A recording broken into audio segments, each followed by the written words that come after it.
নমস্কার বন্ধুরা, আমি তুলিকা। আমি আবারও চলে এসেছি আপনাদের সামনে নতুন ভিডিও নিয়ে। সবাই আশা করি ভালো আছেন, সুস্থ আছেন। সবাইকে জানাই আমার চ্যানেলে সুস্বাগতম। আমার বড়দের জানাই প্রণাম এবং ছোটদের জানাই আমার তরফ থেকে অনেক ভালোবাসা। এখন আমরা বিক্রমশিলা মহাবিহার ঘুরতে এসেছি। এটার ব্যাপারে ছোট করে ইনফরমেশন আপনাদের সামনে তুলে ধরলাম। এই বিশ্ববিদ্যালয়ে ধ্বংসাবশেষ দেখতে গেলে 25 টাকা প্রবেশ মূল্যের টিকিট কেটে ঢুকতে হয়।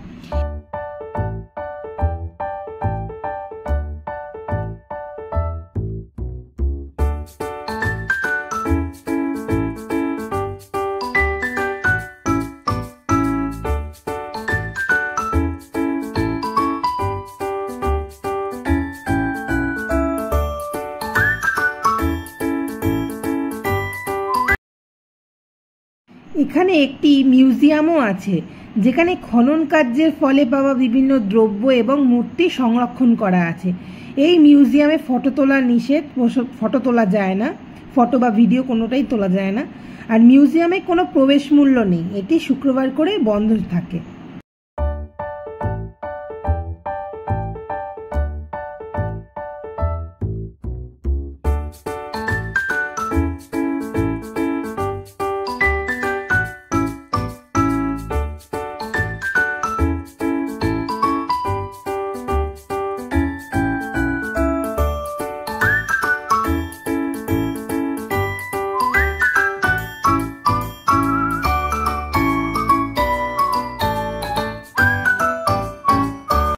বিক্রমশিলা মহাবিহার বিহারের ভাগলপুর জেলার অন্তিচক গ্রামে অবস্থিত। যদিও বিক্রমশিলা মহাবিহার এবং নালন্দা মহাবিশ্ববিদ্যালয় সমসাময়িক, তবুও ভারতীয় ট্যুরিস্টরা এটার ব্যাপারে খুব একটা বেশি জানে না।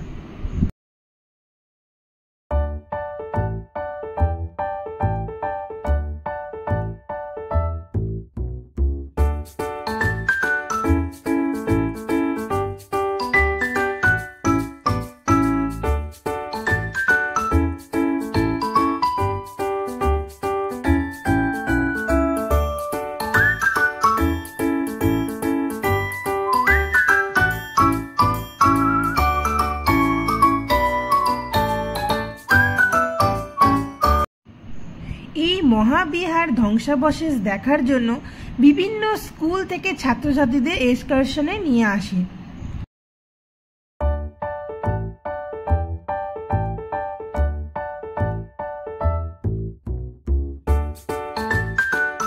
খ্রিস্টীয় 8ম শতাব্দীতে পাল বংশের রাজা ধর্মপাল এটি প্রতিষ্ঠা করেন।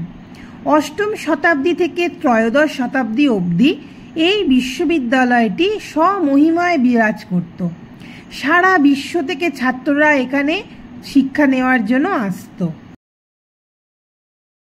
বিক্রমশিলা বিশ্ববিদ্যালয়ের অন্তর্গত 6টি মহাবিদ্যালয় ছিল, যেগুলিতে বেদ, তর্কশাস্ত্র, জ্যোতির্বিজ্ঞান, আইনশাস্ত্র, দর্শন, বিজ্ঞান আরও অনেক প্রভৃতি বিষয় এখানে পড়ানো হতো। এখানে প্রায় 108 জন আচার্য ছিলেন, এখানে শিক্ষাদান করতেন। সেই সময় বিজ্ঞান ভবনও ছিল। দেশ দেশান্তর থেকে আগত ছাত্রদের প্রবেশিকা পরীক্ষায় উত্তীর্ণ হতে হতো, তবেই তারা এই বিশ্ববিদ্যালয়ে থাকা এবং পড়ার সুযোগ পেত। এই মহাবিহারে 6টি প্রবেশদ্বার ছিল। প্রতিটি প্রবেশদ্বারে একজন করে মহাপণ্ডিত বসে থাকতেন, যার কাছে প্রবেশিকা পরীক্ষা দিয়ে তবেই বিশ্ববিদ্যালয়ে প্রবেশ করতে হতো।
বৌদ্ধ যুগে অন্যতম বিদ্যাচর্চার পীঠস্থান ছিল এই মহাবিদ্যালয়।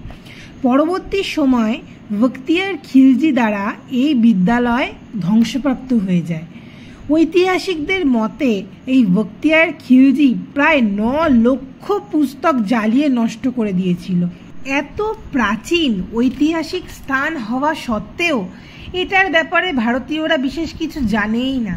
বিহার সরকারের উচিত এই স্থানটিকে যথাযথভাবে সংরক্ষণ করা এবং প্রচার করা। আমরা কিছু ফটোও তুলেছি, সেগুলোও আপনাদের সাথে আমি শেয়ার করে দিলাম।